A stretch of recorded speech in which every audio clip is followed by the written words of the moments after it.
بسم اللہ الرحمن الرحیم الحمد للہ کفا وسلام علی عبادہ الذین اصطفیٰ اما بعد۔ حضرات گرامی، خدا کا پیغام اپنے بندوں کے نام۔ اللہ تعالیٰ نے، ہمارے خالق نے ایک کتاب اتاری ہے جس کا نام قرآن ہے۔ یہ ہدایت نامہ ہے، گائیڈنس ہے، رہنمائی ہے ساری انسانیت کے لیے۔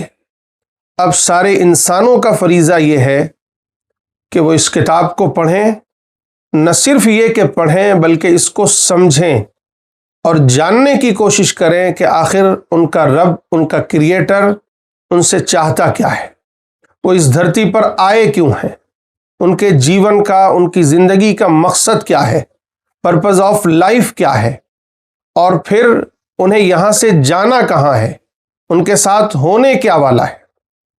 یہ ساری چیزیں جاننی ہے اگر، تو ہمیں قرآن پڑھنا ہے، قرآن سمجھنا ہے۔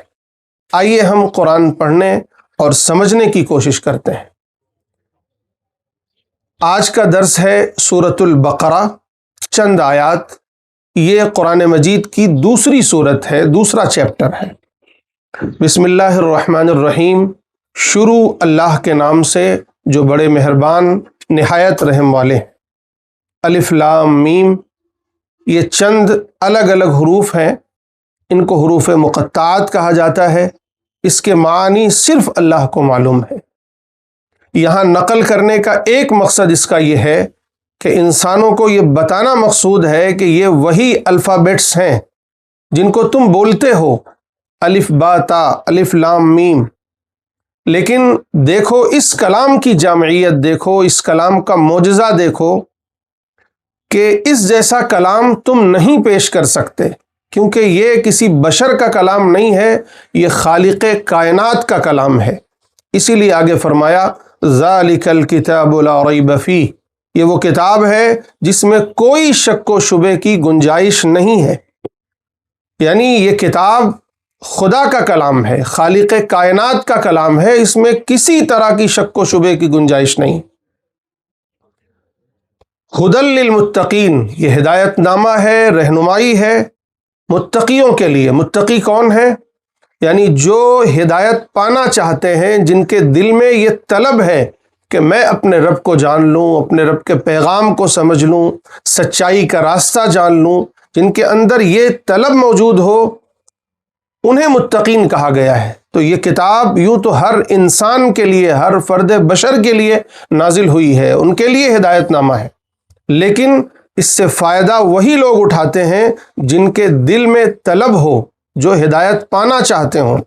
آگے فرمایا الذین یؤمنون بالغیب، یعنی اس ہدایت کے پانے کے بعد سب سے پہلا مطالبہ ہر ایک انسان سے یہ ہے کہ وہ غیب پر ایمان لائے، یعنی بن دیکھے اپنے رب کو تسلیم کرے، اپنے خالق کو مان لے، اس پر ایمان لے آئے، جنت و دوزخ کو مان لے، حساب و کتاب کو مان لے، اس کی تمام وہ چیزیں جو اس نے بتائی ہیں اپنے پیغمبروں کے ذریعے سے، اس پر سر تسلیم خم کر دے، اگرچہ اس نے دیکھا نہیں ہے۔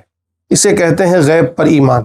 وَيُقِيمُونَ الصَّلَاةَ، نماز پڑھے، یہاں لفظ ہے اقامت کا، یعنی نماز صرف پڑھے نہیں بلکہ نماز کو قائم کرے، باجماعت نماز، اور نماز کی جو صفت ہے جسے صفت صلاۃ کہتے ہیں، وہ پوری زندگی میں قائم ہو جائے، ہماری زندگی اس طرح گزرنی شروع ہو جائے جس طرح ہم نماز میں اپنے رب کے سامنے کھڑے ہوتے ہیں، اسی طرح ہم پوری زندگی میں اپنے رب کے استحضار کے ساتھ زندگی گزارنے والے بن جائیں۔ وَمِمَّا رَزَقْنَاهُمْ يُنْفِقُونَ، اور جو کچھ ہم نے انہیں رزق عطا فرمایا ہے، دیا ہے، وہ اس میں سے خرچ کرتے ہیں۔ یعنی جو کچھ مال و دولت اللہ نے ہمیں دیا ہے، جو اللہ کے خاص بندے ہوتے ہیں، جو ہدایت یافتہ ہوتے ہیں، سیدھی راہ والے ہوتے ہیں، اللہ کے محبوب بندے ہوتے ہیں، وہ یہ نہیں سمجھتے کہ یہ صرف میرا مال ہے، بلکہ وہ یہ جانتے ہیں، یہ سمجھتے ہیں کہ جو کچھ میرے پاس ہے اس میں میرا بھی حصہ ہے اور اللہ کے اور بندوں کا بھی حصہ ہے، جو غریب ہیں، محتاج ہیں، بے کس ہیں، ان کا بھی حصہ ہے، وہ وہاں خرچ کرتے ہیں، انسانیت پر خرچ کرتے ہیں۔ والذین یؤمنون بما انزل الیک، اور یہ لوگ اے نبی آپ پر جو کچھ نازل ہوا ہے، قرآن ہے، شریعت ہے، کتاب ہے، اس پر ایمان لاتے ہیں۔ وما انزل الیک من قبلک، اور جو کچھ آپ سے پہلے نازل ہوا ہے، یعنی تمام انبیاء پر ایمان لاتے ہیں، تمام کتابوں پر ایمان لاتے ہیں، اور جتنی وحی اللہ تعالیٰ کی طرف سے نازل ہوئی ہے سب پر ایمان لاتے ہیں۔ یعنی یہ اسلام ہمیں، قرآن ہمیں ایک عالمگیر پیغام دیتا ہے، ہمیں تنگ نظری نہیں سکھاتا کہ صرف قرآن، بلکہ دنیا میں جتنی کتابیں ہمارے خالق کی طرف سے، ہمارے پروردگار کی طرف سے نازل ہوئی ہیں سب پر ایمان لاؤ، جتنے انبیاء پر وحی آئی ہے سب پر ایمان لے آؤ۔ وبالآخرۃ ہم یوقنون، اور آخرت کے دن پر یقین رکھتے ہیں، یعنی یہ یقین رکھتے ہیں، یہ ایمان رکھتے ہیں کہ ایک دن موت آنی ہے، ایک دن قیامت آنی ہے، اور قیامت کے بعد ایک دوسرا جیون شروع ہوگا جسے ہم آخرت کہتے ہیں، جہاں ہمیں اپنے رب کے سامنے حاضر ہونا ہے، حساب و کتاب دینا ہے، پھر جنت دوزخ کا فیصلہ ہوگا۔ جنت میں وہ لوگ جائیں گے جو ان صفات کے حامل ہوں گے، جو اللہ کی کتاب کو، اللہ کے پیغام کو تسلیم کریں گے، اپنے رب کو تسلیم کریں گے، اپنے رب کے احکامات کو تسلیم کریں گے، ان کے لیے جنت ہے۔ جو انکاری ہوں گے، انکار کرنے والے ہوں گے، وہ جنت میں نہیں جائیں گے۔ اولئک علی ھدی من ربہم واولئک ھم المفلحون، ان کے بارے میں خدا نے یہ فیصلہ سنا دیا، یہ سرٹیفکیٹ دے دیا کہ جو لوگ ان صفات کے حامل ہوں، ان چیزوں پر عمل کرتے ہوں، ایمان رکھتے ہوں، وہی ہدایت پر ہیں۔ یعنی تم نے یہ سوال کیا تھا سورۃ الفاتحہ میں کہ اے ہمارے پروردگار ہمیں ہدایت دے، ہمیں صراط مستقیم پر چلا، تو اللہ نے وہ نشان راہ یہاں بتا دیا، وہ تمام صفات بتا دیں، وہ اعمال بتا دیے جو ہدایت کے راستے کے اعمال ہیں، اور پھر فرمایا کہ اگر ان پر چلتے ہو تو تم ہی ہدایت پر ہو اپنے رب کی طرف سے، اور جب ہدایت پر ہوگے تو فلاح اور کامیابی تم ہی کو ملنی ہے۔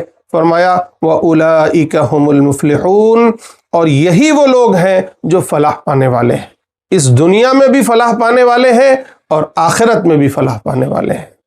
یہ 5 آیات سورۃ البقرہ کی ہمیں یہ سبق دیتی ہیں، ہمیں یہ نصیحت دیتی ہیں کہ دیکھیے یہ قرآن خدائے وحدہ لا شریک کی کتاب ہے، اس میں کسی طرح کی شک و شبے کی گنجائش نہیں ہے۔